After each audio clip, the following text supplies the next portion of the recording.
Hoy hablaremos de los primeros psicólogos en la primera mitad del siglo XX. Los primeros psicólogos en la psicología aplicada fueron William Stern, enfocándose en la psicología de la persona, aplicándola en áreas como la infancia, los test de inteligencia y la psicología legal. Walter D. Scott, pionero en la psicología de la publicidad, fundó la primera compañía de asesoría psicológica en Estados Unidos en 1919. Leonard Whitmer, considerado el fundador de la psicología clínica, creador de la primera clínica y acuñando el término psicología clínica. Hugo Monsterberg, quien destacó en la psicología profesional, aplicándola en la educación, la psicoterapia en el campo forense e industrial, defendiendo siempre la utilidad social de la psicología. Además, el desarrollo de los tests mentales, como los de James Cattell, quien en 1890 publicó Mental Test and Measurement, donde se utilizó por primera vez el término test mental, y la escala métrica de Binet-Simon, creada en 1905, permitió evaluar la inteligencia infantil y determinar la edad mental. Cordial saludo, tutora, compañeros. Quien les habla, Osvaldo Pérez Patiño, estudiante de Psicología.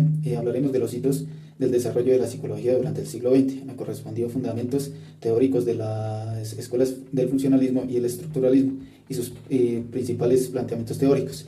El funcionalismo y el estructuralismo son dos enfoques teóricos fundamentales en la psicología y en la sociología, cada uno de sus propia perspectiva sobre la mente y la sociedad. El funcionalismo se centra en la función de los procesos mentales y sociales. Surgió como una respuesta al estructuralismo y fue impulsado por William James. Sus principales ideas incluyen: la mente y la conducta tienen un propósito activo, se enfoca cómo los individuos utilizan las habilidades mentales, sobrevivir y prosperar en su entorno, destaca la importancia y la experiencia en la interacción del medio. El estructuralismo, por otro lado, busca analizar las estructuras de la mente y la sociedad, desarrollo por Wilhelm Wundt y Edward Teacher en la psicología y por Claude Lévi-Strauss en la antropología. ¿Sabías que la psicología tuvo un giro total a mediados del siglo XX? Hoy hablaremos de las principales teorías que marcaron la época. Psicoanálisis, Sigmund Freud, 1895. Esta teoría trata del subconsciente y los conflictos, cómo alteran y se dirigen hacia nosotros, como nuestra conducta, como nuestros sueños, nuestros traumas y nuestros deseos, que son claves. Conductismo. Watson, 1913, Skinner, 1930. En este solo importa lo observable. Aprendemos por estímulos y respuestas, que Skinner habla de premios y castigos, el famoso condicionamiento operante. Humanismo, Maslow y Rogers, 1950 y 1960. Esta aparece como alternativa, donde defiende la libertad, define la creatividad y la búsqueda de la autorrealización. Gestalt, 1910. Esta teoría es la percepción de cómo organizamos todo lo que hacemos, lo que sentimos y lo que vemos en sentidos y experimentados para darle sentido. Se enfoca en cómo percibimos el mundo, con un todo, y que no solo es la suma de sus partes individuales. Sus principales exponentes son Max Wertheimer, Wolfgang y Kurt Kafka. Estas son algunas de las teorías que no solo explicaron cómo actuamos, sentimos y pensamos, sino cómo la psicología se transformó en una ciencia. La Segunda Guerra Mundial, en 1939 y 1945, trajo desafíos globales que requerían la intervención de la psicología. Surgió la necesidad de apoyar el personal militar y la población civil en tiempos de crisis, lo que impulsó el crecimiento de la psicología aplicada. Sus principales áreas de intervención fueron la psicología clínica, trató el estrés postraumático, la depresión y las otras afectaciones mentales en soldados y civiles.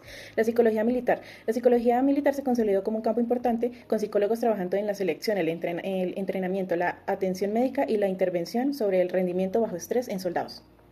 Primero, la psicología ya no se irradiaba desde el ámbito alemán, ahora se había ido trasladando paulatinamente al seno de la psicología americana, allí desde la vertiente teórica y académica. Segundo, surgió una lucha entre los psicólogos académicos y aplicados. El crecimiento de la psicología aplicada hizo generar tensiones en el seno de la APA, Asociación Americana de Psicología, en cuanto a la participación e integración de los psicólogos aplicados. En un primer momento, para admitirlos como miembros oficiales, debían haber publicado en revistas científicas y posteriormente se creó la clase especial de miembros no científicos. Los psicólogos que no se sintieron representados y que no admitieron el estatus secundario acabaron por formar su propia sociedad, la AAAP, Asociación Americana de Psicología. Escuelas de la época. Escuela conductista se centró en el estudio del comportamiento observable y medible. Algunos de los autores que aportaron al pensamiento conductista fueron John B. Watson y Skinner. Psicología humanista se centró en el estudio de la experiencia subjetiva y la autorrealización. Algunos de los autores que aportaron al pensamiento humanista fueron Maslow y Carl Rogers. Escuela cognitiva. Esta escuela consideró que el comportamiento humano es influenciado por la forma en la que las personas procesan y organizan la información. Se enfocó en el estudio de los procesos mentales, como la percepción, la memoria, el pensamiento y el lenguaje. Algunos de los autores fueron Albert Binet, Jean Piaget y Vygotsky. Hermann Ebbinghaus realizó importantes contribuciones al estudio de la memoria, utilizando sílabas sin sentido para investigar los procesos de aprendizaje y olvido. Sus experimentos cuantitativos sentaron las bases para la psicología cognitiva.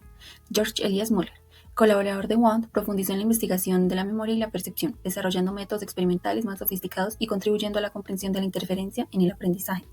La tradición francesa, representada por figuras como Philippe Pinel y Jean Esquirol, pionera de la reforma de la atención psiquiátrica, abogando por un trato humanitario de los enfermos mentales y realizando importantes observaciones clínicas.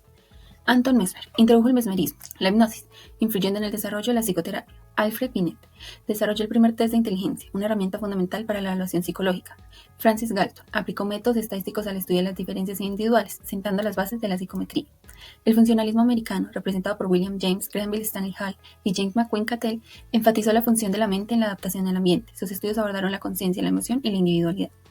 Iván Pavlov hace parte de la escuela rusa, junto con otros autores, y destaca por sus contribuciones al estudio del reflejo condicionado y el condicionamiento clásico, influyendo decisivamente en el conductismo. Segunda mitad del siglo XX. Jean-Martin Charcot y Pierre Janet estudiaron la histeria, contribuyendo al desarrollo de la psicopatología y la psicoterapia. El desarrollo de la psicología comparada se da a figuras como George John Romans y Lloyd Morgan, quienes estudiaron la inteligencia animal, con Morgan enfatizando la parsimonía y la interpretación del comportamiento animal. Finalmente, la escuela rusa, con Iván Sechenov, Vladimir Mihalovich, destaca por sus contribuciones al estudio del reflejo condicionado y el condicionamiento clásico, influyendo decisivamente en el conductismo. Los planteamientos teóricos del siglo XX reflejan la evolución de la psicología desde el estudio desde la conciencia individual, estructuralismo, hasta el análisis de procesos cognitivos y sociales complejos. Cada escuela aportó métodos y conceptos claves que siguen influyendo en la psicología actual. Muchas gracias por su atención.